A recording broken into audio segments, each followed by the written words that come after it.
قل هل يستوي الذين يعلمون والذين لا يعلمون إنما يتذكر أولو الألباب.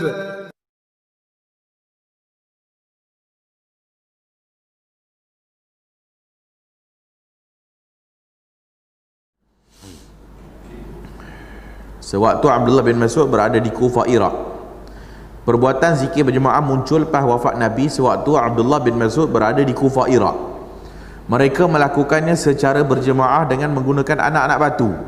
Peristiwa ini diriwayatkan oleh Al-Imam Ad-Darimi dalam kitab Sunannya, dan peristiwa ini akan dijelaskan nanti.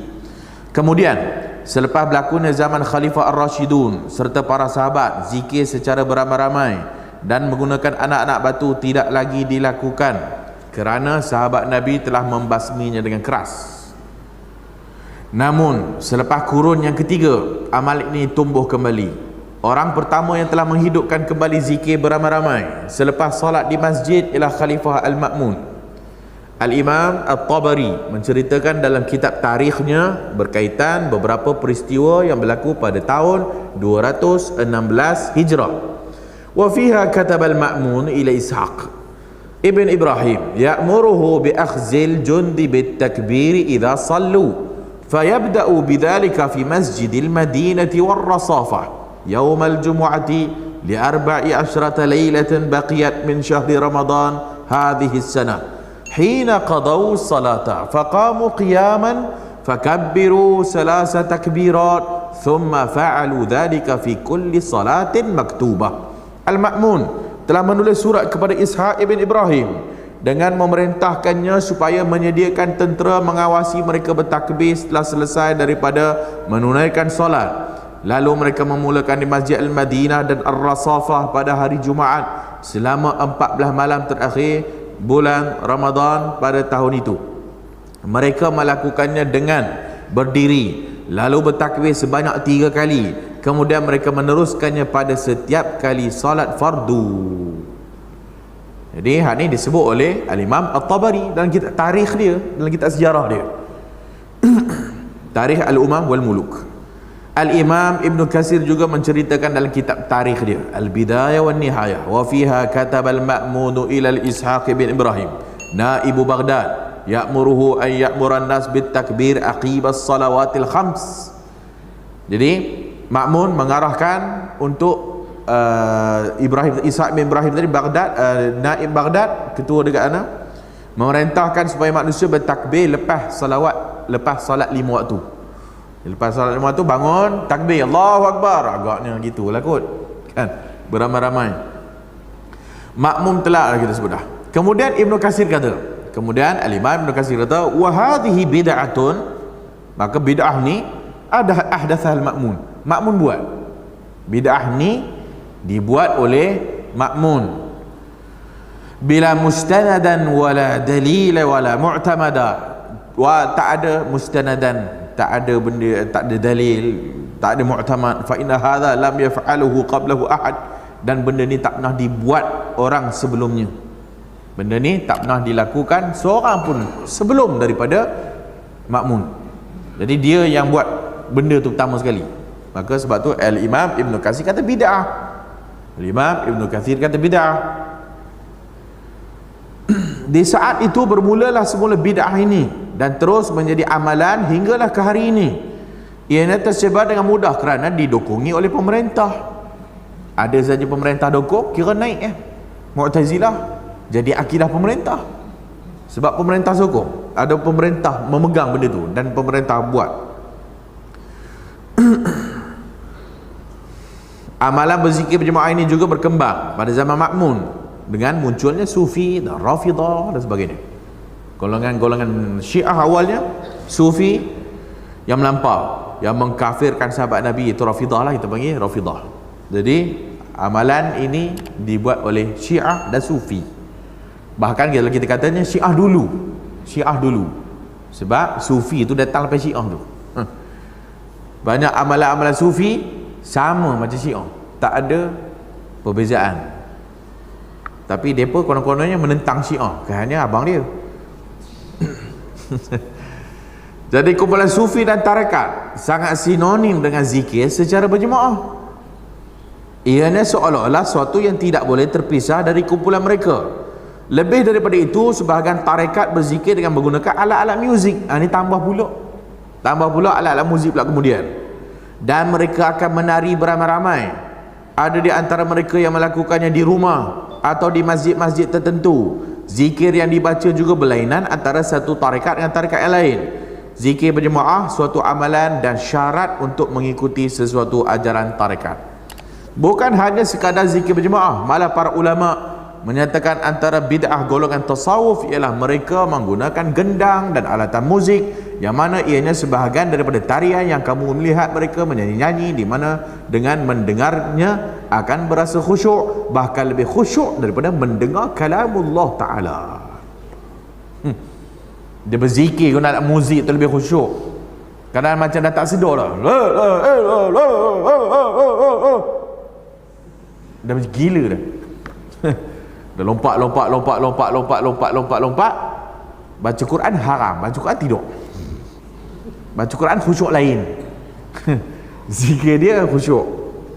At-Tijani seorang tokoh tarekat, termasuk bentuk wirid zikir yang harus dilazimi dalam ajaran tarekat ialah tahlil sesudah solat asar pada hari Jumaat secara berjemaah. Sekiranya mereka mempunyai beberapa orang sahabat dalam satu kampung, semuanya harus dikumpulkan lalu berzikir secara bersama-sama. Itulah syarat di dalam tarekat. Itulah syarat dalam tarekat.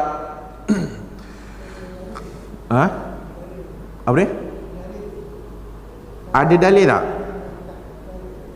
yang saya kata ni? Rujuk az-zikr jama'i bainal ittiba' wal ibtida'. Waktu ni saya tak ada yang Arab punya, saya tulis tu terjemahan Indonesia oleh Jamil Zainu. Berikutnya, perkara ini boleh dirujuk dalam buku Hakikat Tarekat Naqsyabandiyah bab 10 Khatam Khawajakan, muka surat 10. Ada dijual kat kedai-kedai tu. Saya beli kat kedai. Hakikat Tarekat Naqsyabandi. Dia sendiri tulis, bukan saya tulis. Seorang lagi tarekat ribati meninggalkan zikir secara berjamaah tanpa uzur syar'i walaupun hanya satu waktu saja, hukumnya haram dalam ajaran tarekat kami. Ini disebabkan kerana perbuatan meninggalkan zikir berjamaah dianggap sebagai suatu sikap meremehkan, dan ianya berbahaya kepada mereka yang menganggapnya remeh. Remeh tu. Zikir berjamaah ni benda yang besar, usul agaknya pada dia. Usul agaknya. Yang sehingga kalau ditinggalkan jadi haram.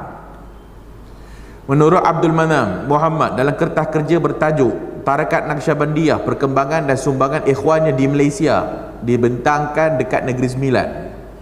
Dalam Tarekat Naqsyabandiyah terdapat dua jenis zikir utama: zikir individu yang terdiri daripada zikir lataif dan nafi itsbat, dan zikir berjemaah iaitu zikir khatam khojakan yang terdiri daripada bacaan surah Al-Fatihah, selawat, surah Al-Insyirah, surah Al-Ikhlas, dan kemudian selawat dengan susunan dan jumlah tertentu.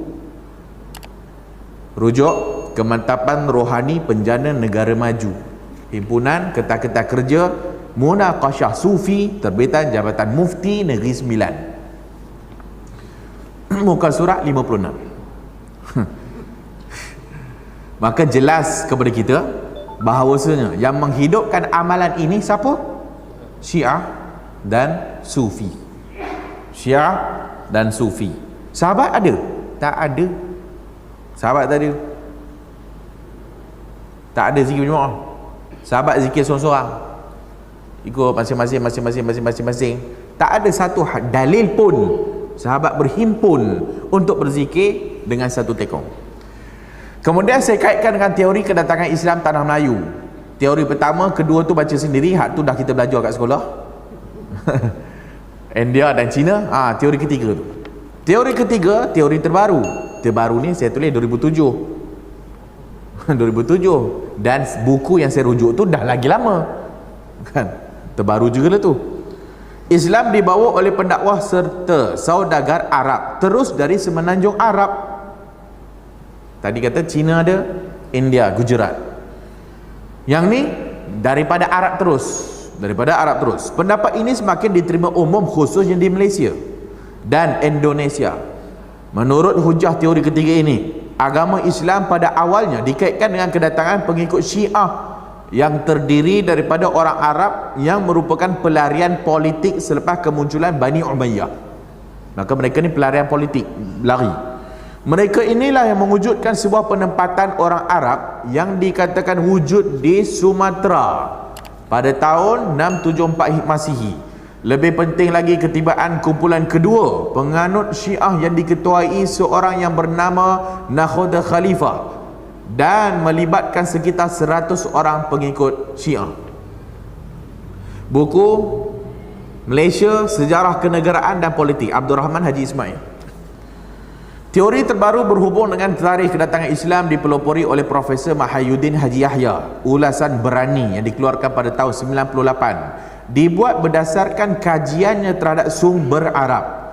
Beliau juga menjelaskan memang pada hujung kurun ke-7 penganut Syiah telah tiba di Sumatera, tetapi tujuan mereka bukanlah berdakwah, sebaliknya mereka ini sebagai pelarian politik. Mahyuddin melihat kedatangan Islam bermula pada kurun ke-9 dengan bermulanya kegiatan pendakwahan oleh orang Arab selepas tahun 800 Masihi dengan kedatangan kumpulan kedua ke Perlak yang mengandungi 100 orang pengikut Syiah dipimpin Nakhoda Khalifah. Bermula dari tarikh itulah pengaruh Syiah telah menular ke dalam masyarakat Melayu sehingga hari ini, seperti mengadakan kenduri Ashura, perayaan 10 Muharram serta pendewaan terhadap keturunan Ali, Hasan, Husin dan Muhammad Al-Hanafiyah. Bahkan melalui hikayat Melayu lama seperti hikayat Seri Rama, hikayat Nabi Bercukur, hikayat Muhammad Ali Hanafiyah, hikayat Nur Muhammad yang mengandungi unsur-unsur kepercayaan Syiah. Dan pada tahun 840 Masihi mereka berjaya menubuhkan sebuah negeri Islam Syiah di sana, Sumatera. Negeri Islam ini mampu bertahan hingga kurun ke-12 apabila pengaruh Syiah mula menurun, lalu digantikan oleh pengaruh Ahli Sunnah wal Jamaah. Pengaruh Syiah ini dengan rasminya telah ditamatkan melalui proses pengislaman semula. Pengislaman semula yang dilakukan wakil-wakil Syekh Mekah pada kurun ke-13. Fakta ini kemudiannya kerap disebut pengkaji, terutamanya yang berasal dari luar rantau ini, sebagai tarikh bermulanya pengislaman penduduk alam Melayu. Bermulanya tarikh pengislaman alam Melayu. Walhal tempoh ini hanyalah merupakan pertukaran daripada Syiah kepada Ahli Sunnah wal Jamaah kerana kedatangan Islam sudah pun berlaku kurun ke-9. Seperti yang dinyatakan sebelum ini, amalan zikir itu dipelopori oleh puak-puak Syiah dan Sufi. Maka tidak hairanlah kalau sekiranya Malaysia masuknya ajaran benda-benda ni semua melalui ajaran Syiah dan juga Sufi. Berikutnya, menurut Muhammad Rosdi Muhammad Yusuf dalam tesis PhD-nya, ajaran tarekat yang masyhur sebenarnya telah mulai bertapak kukuh di Malaysia sejak awal tahun-tahun 1930-an dan para pendukungnya terdiri daripada tuan-tuan guru. Ketika mereka yang bergelar tuan guru menjadi pendukung utama sebuah jamaah tarekat, maka setiap individu Muslim yang memilih untuk mendekati amalan tarekat sebagai satu kaedah mendekat diri kepada Allah, merasa diri mereka dapat mencapai tujuan mulia itu. Namun sesudah beberapa lama berada di dalam jemaah berkenaan, maka mulai mereka menemui unsur-unsur kesesatan dan penyelewengan daripada ajaran Islam yang sebenar. Hak tu rujuk tarekat Naqsyabandiyah Al-Khalidiyah di Malaysia, satu analisa kritis berdasarkan Quran Sunnah Muhammad Rosdi Muhammad Yusuf. Itu kajian PhD. Habis, itulah sejarahnya.